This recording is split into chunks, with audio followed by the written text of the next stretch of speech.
Next we've got Hook first to act with the $800 straddle on. He raises to 2,000. We're in the small blind with King 7 suited. We're supposed to be playing an extremely tight 3-better fold strategy under these conditions. This is an example of a hand that I'll play for the stream that I wouldn't necessarily play in an ordinary game. I call. We still have a hand with plenty of potential. Nick is in the straddle. He calls with snowmen. We're going 3 ways to the flop from out of position. It comes King 4 deuce rainbow. We've got top pair and a backdoor flush draw.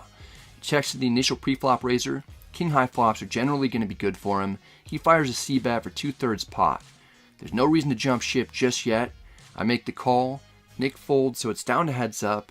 The turn is the jack of spades. I don't really mind seeing it. I check. Hook no longer needs a bluff with his hand now that he has some value. He checks it back, and I basically put him on the exact hand that he has. 2 pair of better hands, he's going to be betting again. And most straight draws, I imagine that he'll be firing again on a board with 2 Broadway cards that should be decent for his range when he's first to act pre-flop and opens. The river is the 5 of hearts. A few unlikely straight draws get there, but I already mostly ruled those out. I want to get value from a hand like Queen Jack or Jack 10. I bet half pot to target those holdings. If Hook raises to anything reasonable, I fully intend on calling.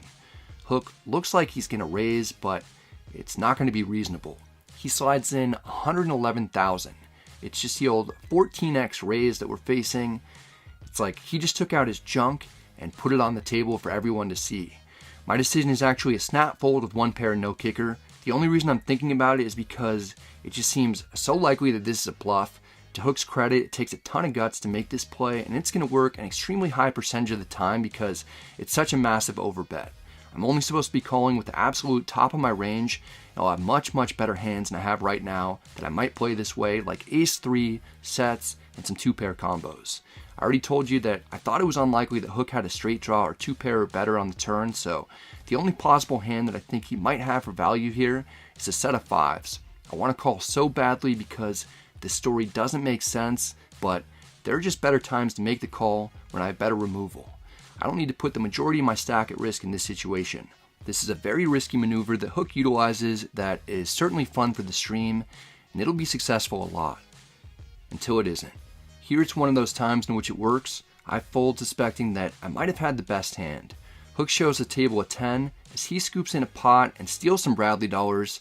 No one likes to get bluffed, particularly on stream, but calling just isn't the correct play there in the long run with that specific holding, regardless of what Hook happened to have in this particular instance. You just have to be patient against players like that and wait for more optimal opportunities to punish them if they continue to make those plays in the future.